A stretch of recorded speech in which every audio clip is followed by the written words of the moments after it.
अदः पूर्णं जगत्प्राणान् संस्कृतं संस्कृतिं गुरुं कृषिकं सैनिकं गाञ्च ವಂದೇ ಭಾರತ ಮಾತರಂ. ಸಮಸ್ತ ಭಾರತ ಕಥಾಸಕ್ತರಿಗೆ ನಮಸ್ಕಾರಗಳು. ಯಯಾತಿ ಸ್ವರ್ಗದಿಂದ ಕೆಳಮುಖವಾಗಿ ಇಳಿದು ಬರುವಾಗಲೂ ಅವನ ಪ್ರಾರ್ಥನೆ ಇದ್ದದ್ದು ಸಜ್ಜನರ ನಡುವೆ ಬೀಳುವಂತಾಗಲಿ ಅಂತ. ಅದರ ಉದ್ದೇಶ ಇದ್ದದ್ದು ಅದೇ. ಅವನು ಹಾಗೆ ಆ ಎಲ್ಲ ಸಜ್ಜನರ ಜೊತೆಗೆ ಮಾತುಕತೆ ನಡೆಸಿ ಮತ್ತೆ ಯಥಾ ಪ್ರಕಾರ ಸ್ವರ್ಗಕ್ಕೆ ಹೋದ. ಭೂಮಿಗೆ ಬೀಳಲೇ ಇಲ್ಲ. ಬೀಳುವುದರಲ್ಲೇ ಅಷ್ಟರಲ್ಲಿ ಅವರೆಲ್ಲರ ಸಂಪರ್ಕವನ್ನ ಪಡೆದು ಆ ಮೂಲಕ ತನ್ನಲ್ಲಿ ಇದ್ದ ಕೊಳಕುಗಳನ್ನೆಲ್ಲ ಕಳೆದುಕೊಂಡು ಮನಸ್ಸನ್ನ ಶುದ್ಧೀಕರಿಸಿಕೊಂಡು ತನ್ನೊಳಗಿನ ಅಂತಃಶಕ್ತಿಯನ್ನ ಅರ್ಥ ಮಾಡಿಕೊಂಡು ಮತ್ತೆ ಮೇಲ್ಮುಖವಾಗಿ ಚಲಿಸಿದ. ಅಲ್ಲಿ ಇನ್ನೂ ಒಂದು ಸುಂದರವಾದ ಮಾತು ಹೇಳ್ತಾರೆ. ಮಾಧವಿ ಅಂತನ್ನುವಂತಹ ಯಯಾತಿಯ ಮಗಳಲ್ಲಿ ಹುಟ್ಟಿದಂತಹ ಈ ಎಲ್ಲ ಹುಡುಗರ ಕಡೆಯಿಂದಾಗಿ ಅಜ್ಜನಿಗೆ ಒಂದು ಒಳ್ಳೆಯ ಉತ್ಸ್ರೋತಸ್ಸು ಮೇಲಕ್ಕೆ ಬೆಳೆಯುವಂತಹ ಶಕ್ತಿ ಒದಗಿ ಬಂತು ಅಂತ.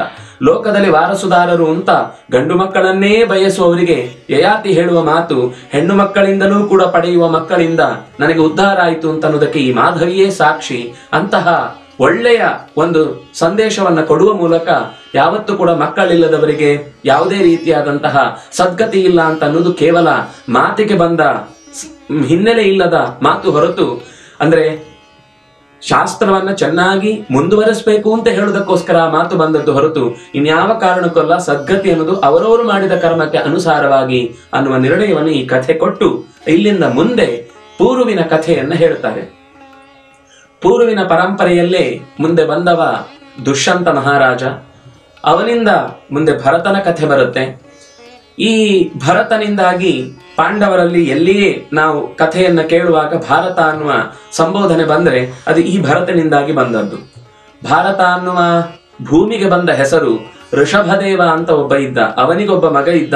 ಅವನ ಹೆಸರಿನಿಂದ ಮುಂದುವರೆದದ್ದು ಭರತ ಚಕ್ರವರ್ತಿಯಾಗಿ ಮುಂದುವರೆದದ್ದು ಭಾರತ ಅನ್ನುವ ಭೂಮಿಯ ಹೆಸರು. ಅಲ್ಲಿಯ ತನಕ ಈ ದೇಶಕ್ಕೆ ಅಂಜನಾಭ ಅಂತ ಹೆಸರಿತ್ತು. ಅಂಜನಾಭ ಅನ್ನುವ ಹೆಸರು ಮುಂದೆ ಭಾರತ ಅಂತ ಆಗ್ಲಿಕ್ಕೆ ಕಾರಣ ಋಷಭದೇವನ ಮಗ ಆರ್ಷಭ ಅಂತ ಕರೀತಾರೆ ಅವನನ್ನ. ಆದ್ರೆ ವಂಶದ ಹೆಸರಾಗಿ ಮುಂದುವರಿಲಿಕ್ಕೆ ಕಾರಣನಾದದ್ದು ದುಷ್ಯಂತನ ಮಗನಾದಂತಹ ಭರತನಿಂದ. ಹೀಗೆ ಈ ಭರತನ ಕಥೆ, ದುಷ್ಯಂತನ ಕಥೆ ಇಲ್ಲಿ ಮುಂದುವರಿಯುತ್ತೆ. ದುಷ್ಯಂತ ಹಸ್ತಿನಾವತಿಯ ಆ ಪರಂಪರೆಯಲ್ಲಿ ಒಳ್ಳೆಯ ರಾಜ್ಯವನ್ನ ನಡೆಸುವವನಾಗಿದ್ದ. ರಾಜ್ಯವನ್ನ ನಡೆಸ್ತಾ ಬೇಟೆಗೆ ಅಂತ ಬಂದವನಿಗೆ ಕಾಡಿನಲ್ಲಿ ಕಣ್ವರ ಆಶ್ರಮಕ್ಕೆ ಹೋಗಬೇಕಾದ ಪ್ರಸಂಗ ಬಂತು. ಹೋಗುವಾಗ ತನ್ನ ಕಿರೀಟಗಳನ್ನ ಸೈನ್ಯವನ್ನೆಲ್ಲ ಪಕ್ಕಕ್ಕಿರಿಸಿ ಅಧಿಕಾರಿ ವರ್ಗದವರನ್ನೂ ಕೂಡ ಹೊರಕ್ಕೆ ಕಳುಹಿಸಿ ತನ್ನ ಪಾದರಕ್ಷೆಯನ್ನು ತೆಗೆದು ಆಶ್ರಮದ ಒಳಕ್ಕೆ ಹೋಗುವಾಗ ಅತ್ಯಂತ ಪವಿತ್ರವಾದ ಜಾಗಕ್ಕೆ ನಾವು ಈ ರೀತಿ ಒಂದು ವರ್ತನೆ ಇಲ್ಲದವರ ರೀತಿ ನಡೀಬಾರದು. ಅದಕ್ಕೆ ಒಂದು ಸರಿಯಾದಂತಹ, ನಾವು ಶಾಲೆಗೆ ಹೋಗುವಾಗ ಒಂದು ಯೂನಿಫಾರ್ಮ್ ಅಂತ ಹೇಳ್ತೇವಲ್ವಾ, ಅಲ್ಲಿಗೆ ಹೋಗುವಾಗಲೇ ಒಂದು ರೀತಿ ನೀತಿ ಇದೆ, ಅದನ್ನು ಅನುಸರಿಸಿ ಹೋಗಬೇಕು ಅಂತ ಒಳಕ್ಕೆ ಹೊಕ್ಕುತ್ತಾನೆ. ಈ ಇಡೀ ಶಕುಂತಲೆಯ ದುಷ್ಯಂತನ ಕಥೆ ನಾವು ಇವತ್ತು ಬಹಳ ರಸವತ್ತಾಗಿ ನೋಡ್ತೇವೆ. ಅಲ್ಲಿ ಶಕುಂತಲೆ ಕಾವ್ಯ ಕನ್ನಿಕೆ ಆಗ್ತಾಳೆ. ದುಷ್ಯಂತ ಅತ್ಯಂತ ಪ್ರೀತಿಸುವ ವ್ಯಕ್ತಿಯಲ್ಲಿ ಹಿರಿಯ ವ್ಯಕ್ತಿಯಾಗಿ ನಿಲ್ತಾನೆ. ಕಾಳಿದಾಸನ ಬದಲಾವಣೆಯಲ್ಲಿ ದುರ್ವಾಸರ ಶಾಪ ಅನ್ನೋದು ಪ್ರಮುಖವಾದ ಪಾತ್ರ ವಹಿಸುತ್ತೆ. ಆದ್ರೆ ಮಹಾಭಾರತದ ಶಕುಂತಲೆ ಕೇವಲ ಪುಸ್ತಕದ ಅತ್ಯಂತ ಮೃದುವಾದ ಮನಸ್ಸಿನ ಏಟು ತಿನ್ನುವ ಮತ್ತಷ್ಟು ಕಣ್ಣೀರಿನಲ್ಲೇ ಮುಳುಗುವ ಹೆಣ್ಣಲ್ಲ. ಇಲ್ಲಿರುವ ಶಕುಂತಲೆ ಅತ್ಯಂತ ಗಟ್ಟಿತನದ ಹೆಣ್ಣು ಮಗಳು. ಅವಳಲ್ಲಿರುವಂತಹ ತಾಕತ್ತು ಏನು ಅಂತ ಯೋಚಿಸಿಯೇ ಮುಂದೆ ಅದರ ಪರಂಪರೆ ಎಷ್ಟು ಚೆನ್ನಾಗಿ ಮೂಡಿ ಬಂತು ಅನ್ನೋದು ಗೊತ್ತಾಗುತ್ತೆ. ಇಲ್ಲಿ ದುಷ್ಯಂತ ಬಂದಿದ್ದಾನೆ. ಆತಿಥ್ಯವನ್ನ ಯಥಾ ಪ್ರಕಾರ ತಂದೆ ಇಲ್ಲದೆ ಇದ್ದಾಗಲೂ ಆ ಎಲ್ಲ ಕರ್ತವ್ಯವನ್ನ ವಹಿಸ್ತೇನೆ ಅಂತ ಮಾತು ಕೊಟ್ಟಂತೆ ಆದರ ಪೂರ್ವಕವಾಗಿ ಅವರನ್ನ ಸೇವಿಸಿದ್ದಾಳೆ. ಈ ಹೊತ್ತಿಗೆ ದುಷ್ಯಂತನ ಮನಸ್ಸು ಆಕೆಯ ಕಡೆಗೆ ಅನುರಕ್ತಗೊಂಡಿದೆ. ಆಗ ಅವನು ಹೇಳ್ತಾನೆ, ನನ್ನ ಮನಸ್ಸು ಪ್ರಮಾಣವಂತಃಕರಣ ಪ್ರವೃತ್ತಯ, ನನ್ನ ಮನಸ್ಸು ಯಾವತ್ತೂ ಕೂಡ ಅಲ್ಲದ ವಿಷಯದಲ್ಲಿ ಹೊಕ್ಕುವುದಕ್ಕೆ ಸಾಧ್ಯ ಇಲ್ಲ. ನಿನ್ನನ್ನ ನನ್ನ ಮನಸ್ಸು ಬಯಸ್ತಾ ಇದೆ ಅಂದ್ರೆ ಖಂಡಿತ ನನ್ನ ಪ್ರಾಮಾಣಿಕತೆಯ ಹಿನ್ನೆಲೆಯಲ್ಲಿ ನಾನು ಹೇಳ್ತೇನೆ, ನೀನು ಈ ಋಷಿಯ ಮಗಳಾಗಿರ್ಲಿಕ್ಕೆ ಸಾಧ್ಯ ಇಲ್ಲ ಅಂತ. ಅವಳು ಕೂಡ ಮೊದಲು ಏನು ಮಾತನಾಡದೆ ಕೊನೆಗೆ ತನ್ನ ಹಿನ್ನೆಲೆಯನ್ನು ಬಿಚ್ಚಿಡುತ್ತಾನೆ. ವಿಶ್ವಾಮಿತ್ರ ಋಷಿಗಳು ತಪಸ್ಸಿಗೆ ಅಂತ ವಸಿಷ್ಠರ ವಿರುದ್ಧವಾಗಿ ಬ್ರಹ್ಮಚರ್ಯವನ್ನ ಪಾಲಿಸಿ ದಿಗ್ಬಲಂ ಕ್ಷತ್ರಿಯ ಬಲಂ ಬ್ರಹ್ಮತೇಜೋ ಬಲಂ ಬಲಂ ಅಂತ ಅರಸೊತ್ತಿಗೆಯನ್ನ ತೊರೆದು ಕಾಡಿನಲ್ಲಿ ದರ್ಭೆಯನ್ನ ಹಿಡಿದು ಮೂಗು ಹಿಡಿದು ಗಾಳಿಯಲ್ಲೇ ಬದುಕುವಂತಹ ಪ್ರಯತ್ನ ಮಾಡುವ ಸಂದರ್ಭದಲ್ಲಿ ಅವರನ್ನ ಕಾಮ ಕೆಣಕಿತು.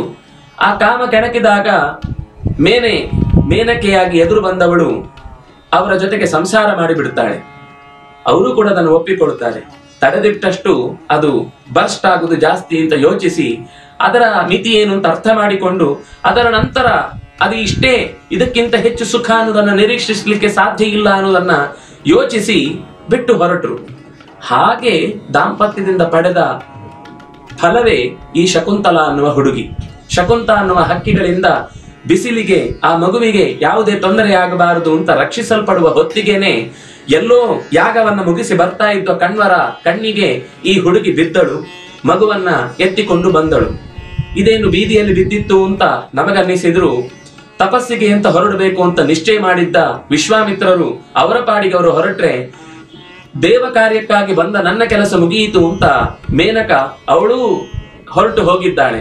ಹೀಗೆ ಅವರಿಬ್ಬರು ಹೊರಟು ಹೋದರೂ ಮುಂದಿನ ರಕ್ಷಣೆ ಖಂಡಿತ ಅದಕ್ಕೆ ಹೇಗಾಗಬೇಕು ಅಂತ ಅನ್ನುವ ವ್ಯವಸ್ಥೆ ಅವರಿಬ್ಬರ ತಲೆಯಲ್ಲಿತ್ತು. ಆದ್ರಿಂದಾಗಿ ಇವತ್ತಿನ ತೊಟ್ಟಿಯಲ್ಲಿ ಸಿಗುವ ಮಕ್ಕಳ ಕಥೆ ಅಲ್ಲ ಇದು. ಕೊನೆಗೆ ಆಶ್ರಮದಿಂದ ಬಂದಂತಹ ಕಣ್ವ ಋಷಿಗಳು ಮಗುವನ್ನ ಹೊತ್ತು ಅತ್ಯಂತ ಪ್ರೀತಿಯಿಂದ ತನ್ನ ಮಗಳು ಅನ್ನುವಂತೆ ಸಾಕಿದ್ರು. ಸಾಕಿ ಬೆಳೆಸಿದವಳೇ ಈ ಶಕುಂತಲೆ ಅಂತ ಇಷ್ಟು ಕಥೆಯನ್ನ ತನ್ನ ಕಥೆಯನ್ನೇ ದುಷ್ಯಂತನ ಮುಂದೆ ಒಪ್ಪಿಸಿದಾಗ ಅಲ್ಲೇ ಅವರಿಬ್ಬರ ಅನುರಾಗ ಗಾಂಧರ್ವ ವಿವಾಹವಾಗಿ ಬದಲಾಯಿತು. ಅವರಿಬ್ಬರ ಸಂಗಮದ ಬಳಿಕ ಕರೆಕೊಂಡು ಹೋಗಬೇಕು ಅಂತ ಅನ್ನುವ ಅನಿವಾರ್ಯತೆ ಇದ್ರೂ ಕೂಡ ದುಷ್ಯಂತ ಇನ್ನಷ್ಟು ರಾಜಕಾರ್ಯದಲ್ಲಿ ಅನೇಕ ಕಾರ್ಯದಲ್ಲಿ ನಾನು ಎಲ್ಲೆಲ್ಲೋ ಸಾಗಿ ಅರಮನೆಗೆ ಹೋಗಬೇಕಾಗಿದೆ, ಅಲ್ಲಿಗೆ ಹೋದ ಮೇಲೆ ವೈಭವಯುತವಾಗಿ ನಿನ್ನನ್ನು ಕರೆದೊಯ್ಯುವೆ ಅಂತ ಹೇಳಿ ಆಕೆಗೆ ಕೈಯಲ್ಲಿ ಮುದ್ರಿಕೆಯನ್ನು ಕೊಟ್ಟು ಕರ್ಕೊಂಡು ಹೋಗ್ತೇನೆ ಅಂತ ಮಾತನ್ನಿಟ್ಟು ಹೊರಟು ಹೋಗಿದ್ದಾನೆ. ಹೊರಟು ಹೋದ ಬಳಿಕ 16 ವರ್ಷ ಕಳೆದಿದೆ. ನೆನಪೇ ಇಲ್ಲ ಅವನಿಗೆ ಕರ್ಕೊಂಡು ಹೋಗ್ತೇನೆ ಅಂತ ಹೇಳಿದ್ದು. ರಾಜಕೀಯ ಜಂಜಡದ ನಡುವೆ ತಾನು ಶಕುಂತಲೆಯನ್ನು ಮರೆತದ್ದು. ಕೊನೆಗೆ ಕಣ್ವರು ಬಂದಾಗ 5-6 ವರ್ಷ ಕಳೆದಿದೆ. ಕಣ್ವರು ಬಂದಾಗ ಈ ಪರಿಸ್ಥಿತಿಯಲ್ಲಿ ಮನೆಯಲ್ಲಿ ಸರ್ವದವನ ಅನ್ನುವ ಮಗುವನ್ನ ಪಡೆದ ಆ ಶಕುಂತಲೆ ಗಟ್ಟಿಯಾಗಿ ನಿಂತಿದ್ದಾಳೆ. ಯಾವುದೇ ಹಿನ್ನೇಟು ಹಾಕಲಿಲ್ಲ. ಬದುಕುವುದಕ್ಕೆ ಕಷ್ಟ ಆಗುತ್ತೆ ಅಂತ ಯೋಚಿಸಲಿಲ್ಲ. ಅಧಿಕಾರವನ್ನ ಏನೇನು ಆಶ್ರಮದಲ್ಲಿ ನಡೆಸಬೇಕಿತ್ತು ಅದನ್ನ ಯಥಾವತ್ತಾಗಿ ನಡೆಸ್ತಾ ಇದ್ದಾಳೆ. ಕೊನೆಗೆ ಒಂದ್ ದಿವಸ ಹೇಳಿದ್ರು, ಇಲ್ಲ ನೀನು ವಾಪಸ್ಸು ದುಷ್ಯಂತನಲ್ಲಿಗೆ ಹೋಗಬೇಕು ಅಂತ ಹೇಳುವಾಗ ಮಗನನ್ನು ಹೊತ್ತುಕೊಂಡು ಹೋಗಿದ್ದಾಳೆ. ಹೊತ್ತುಕೊಂಡು ಹೋದಾಗ ನೆನಪಿಲ್ಲದಂತಹ ದುಷ್ಯಂತ ಕೊನೆಗೆ ಇದನ್ನ ಹೇಗಪ್ಪ ಒಪ್ಪಿಸುವುದು ಸಮಾಜಕ್ಕೆ ಅಂತ ಯೋಚನೆ ಮಾಡುವಾಗ ಆಕೆ ದೃಢವಾಗಿ ಹೇಳುತ್ತಾಳೆ, ಇದು ನಿನ್ನ ಮಗ, ನಾನು ನಿನ್ನವಳು, ನೀನು ನನಗೆ ಬದುಕನ್ನು ಕೊಟ್ಟವನು. ಈ ವಿಷಯದಲ್ಲಿ ಯಾವುದೇ ನಾನು ಇಲ್ಲಿಯ ತನಕ ಆಶ್ರಮದಲ್ಲಿ ನಡೆಸಿದ ಕೆಲಸ ಅದು ಪ್ರಾಮಾಣಿಕವಾದದ್ದಲ್ಲ ಅಂತ ಆದ್ರೆ ಈ ಭೂಮಿ ಈಗಲೇ ಬಿರುಕು ಬಿಡ್ಲಿ ಅಂತ ಪ್ರಾರ್ಥಿಸ್ತಾಳೆ. ಅಷ್ಟೊತ್ತಿಗೆ ಗುಡುಗು ಮಿಂಚಿನಿಂದ ಕೂಡಿದ ಆಗಸದಲ್ಲಿ ಇದ್ದಕ್ಕಿದ್ದಂತೆ ಮೋಡವೆಲ್ಲ ಗಿಡಿಗಟ್ಟಿ ಆಕಾಶ ಧ್ವನಿ ಹೊರಡುತ್ತೆ. ಖಂಡಿತ ಈಕೆ ನಿನ್ನ ಹೆಂಡತಿ, ನೀನ್ ಇದರ ಬಗ್ಗೆ ಸಂದೇಹ ಪಡಬೇಕಾಗಿಲ್ಲ, ಇವನನ್ನ ಕರ್ಕೊಂಡು ನಿನ್ನ ಮುಂದಿನ ರಾಜ್ಯಭಾರನ ನೀನು ನಡೆಸಬೇಕು ಅಂತ ಅದನ್ನ ಕೇಳಿಸಿಕೊಂಡ ಬಳಿಕ ಒಪ್ಪಿಕೊಂಡ.